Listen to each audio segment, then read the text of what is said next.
conseil que je puisse donner à quelqu'un pour réussir dans le monde du cinéma, c'est de ne pas écouter les bruits du monde et écouter le silence de l'âme.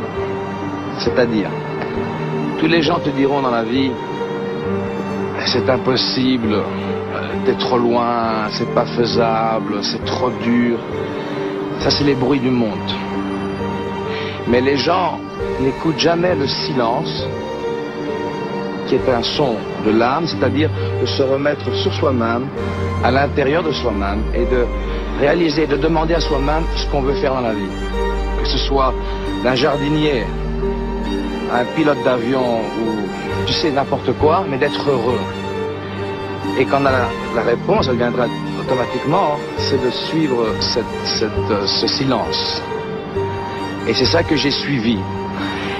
Et là, j'ai un peu le temps de m'expliquer, donc les gens l'auront compris un peu mieux, parce que parfois, quand je vais en TV et que j'explique comme ça à la va-vite, ils croient que je suis un peu, tu sais. Mais il faut écouter cette âme. Et c'est ça qui m'a fait réussir, parce que j'ai cru en moi.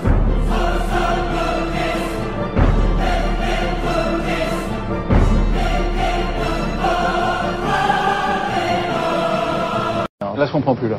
C'est-à-dire que la méfiance est une chose qui t'appartient, qui colle à ta peau. L'amour, la méfiance, la peur, la faim, la peine, la joie, la méchanceté, tout ça, c'est des éléments de la vie. Et quand tu es conscient de ces choses, tu peux soit les atténuer et tu peux progresser dans les choses bonnes. C'est-à-dire, si j'ai un plan de succès et je pense optimistiquement peut-être 10% par jour et que 20% par jour, je pense méchamment, comme je le faisais avant, moi-même, ou penser triste.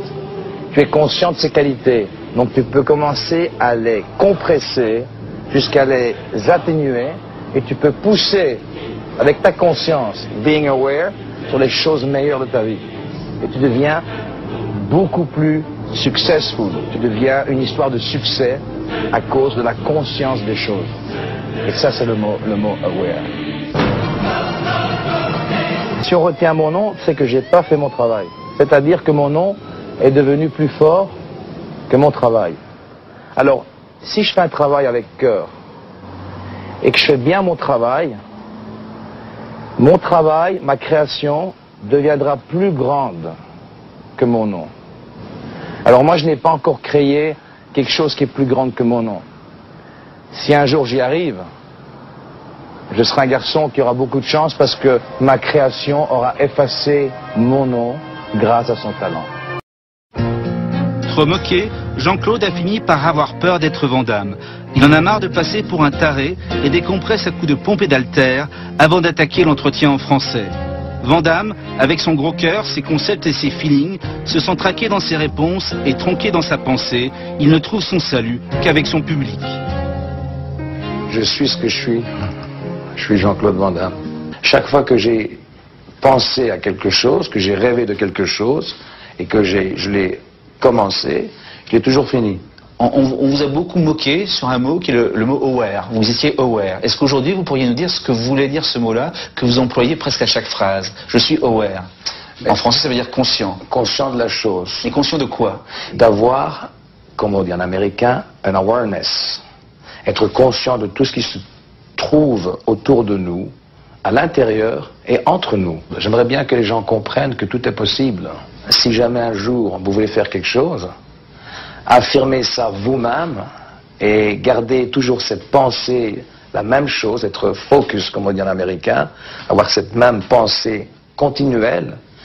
Et vous rentrez dans une office, I'm a movie star. J'ai une pensée assez élevée. Et parfois, comme on me demande des questions comme la cacahuète ou le mot aware, je me dis, mais qu'est-ce que je fais ici? Et moi, je te parle dans les yeux et j'en ai rien à faire. Tu vois? Je suis un mec qui est très très vrai. Et je sais qu'en parlant à toi, tes yeux vont toucher des millions de gens. Mais la caméra qui est là, et je sais qu'elle est là, elle ne me touche pas. Parce que je suis un mec qui est très vrai. Et ça, c'est Van Damme. C'est ce que je peux te dire. Tu nous montres le haut. Ça veut dire quoi? Ça veut dire un double biceps. Le haut de quoi? Je crois que le haut de tout, c'est la pensée. Avec la pensée, si on pense à quelque chose et on y croit, si on croit ce qu'on croit, je crois que tout est possible.